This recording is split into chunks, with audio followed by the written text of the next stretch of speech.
Hi there. It sometimes it's difficult to figure out what you're going to write about or what you're going to speak about when you do this as often as we've done it,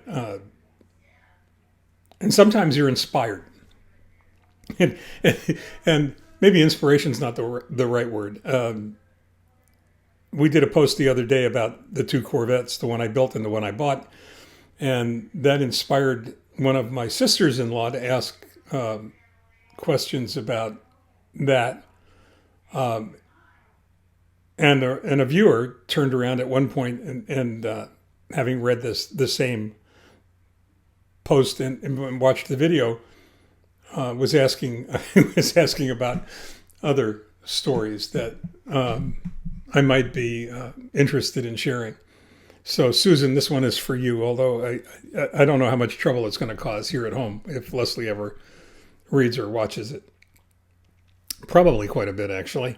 It is March the 18th, 2020. It is Wednesday, T+346, Journal 302.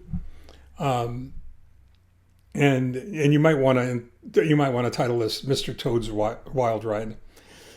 Somewhere soon after we opened the shop in Simi Valley, a year or two, 3, 4, I'm not sure exactly how long, a young man came in with a 1968 Chevelle Super Sport big block. And he had a very simple request. He wanted the car to go faster. And in all honesty, we were pretty good at making cars go faster at that point. And the first question you usually ask is, how fast do you want it to go? And he said he wanted it to go very fast. And fast is a function of cubic money. And he was willing to spend a few bucks to super tune his car. And I was more than willing to super tune his car because for me, it was nothing but fun. So that's what we did. Today, I guess it would be called a rat rod. It wasn't much to look at. It wasn't really pretty. It wasn't pristine in a lot of different ways. But it had all the basic. It had the right bone structure, as they say. It had plenty to work with, and I went to work on it. And we adjusted the valves. We changed the spark plugs. We rebuilt the carburetor and rejetted it, pulled the distributor out, and recurved the distributor.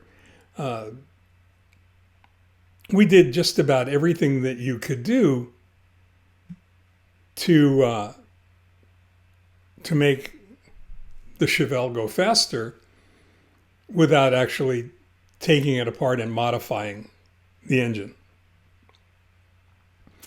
And he came down, and we were going to go on a test drive. Now, this is probably 2 o'clock in the afternoon, maybe 3, as I recall. I could be wrong there. And at the time, both my brothers were hanging out. And all 4 of us got in the car to go on a test drive together. It may not have been the smartest thing I've ever done, but the more weight you put in the car, the harder it is to make it seem like it's going faster. And I have to tell you, the car ran.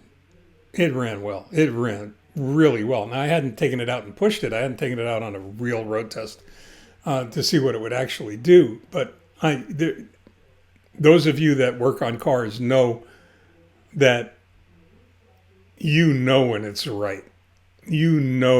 When everything comes together. When everything that you've done is working perfectly to give you the result you look for. So you have to appreciate the shop in Simi Valley had a long, narrow driveway, and it opened up onto LA Avenue, which is a main street in Simi Valley, one of the main streets in Simi Valley, one of the busy thoroughfares. And we were probably 150 yards, maybe 200 yards away from, maybe more than that, the light at Sinaloa. Not Sinaloa, excuse me. How soon we forget. Sinaloa. And that was the street name. And I started the vehicle up, and we idled up the driveway, and the car sounded magnificent, to me at least. And the young man that owned it turned around and looked at me and said, "It don't run any better than when I brought it in."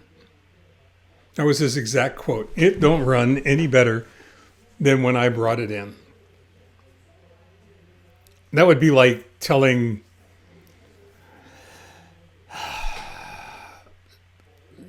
Michelangelo that David was ugly after all the work that I put into that vehicle. And I snapped. I mean, literally, I snapped. And my right foot went to the floor. And I have to admit that it never left the floor. I lit the tires up to the point that all you could see behind me was a bilious cloud of black smoke, acrid black smoke.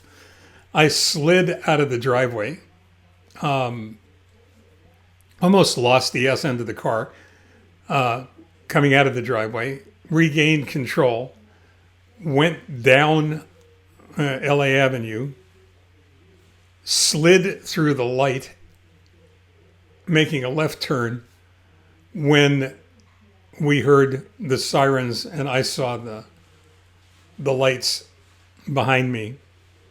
It seems like they had set up a traffic stop. They had a police officer on a motorcycle watching traffic on LA Avenue to catch speeders. Unfortunately, I didn't know that. And they had another officer in a car, two officers in a car, waiting to make the traffic stop when they caught the speeders. And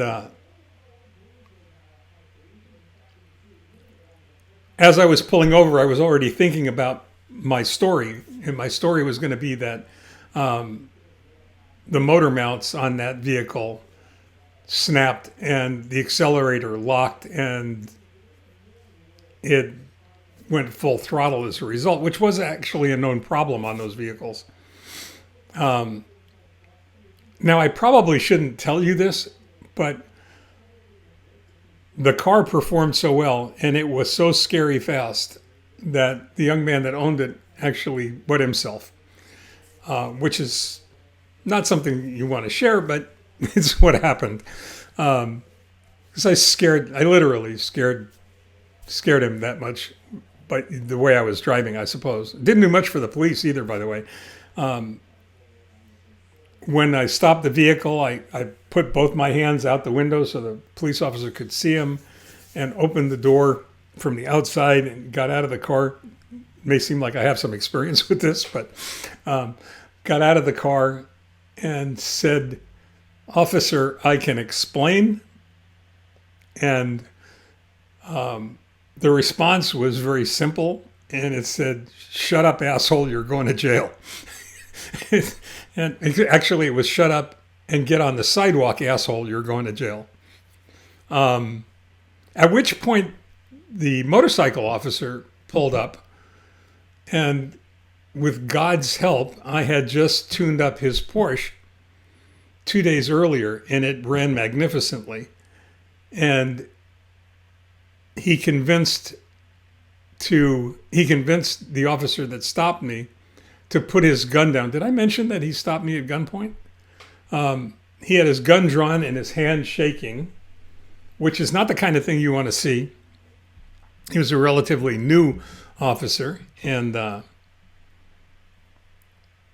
thank God he was convinced to put the gun down and actually let me go without a ticket. I mean, it could have been exhibition of speed. It could have been reckless driving. It could have been running a light. It could have been all kinds of real problems that I caused. It was stupid. It was dangerous. It was reactive. It wasn't the smartest thing I've ever done. It was certainly more fun than I'd had in months. And I really didn't enjoy getting stopped by a policeman with his gun drawn, but I sure did enjoy lighting that thing up and showing the young man who owned it that we succeeded in fulfilling his request. So, Susan, I hope that makes you happy, because if Leslie ever gets word of it, I'm a dead man. That's it for now. Stay well. Take care. Talk to you later on. I don't drive like that anymore, by the way, especially now that I don't have either of the two Corvettes. But we can talk more about that later. Stay well. Take care. I love all of you.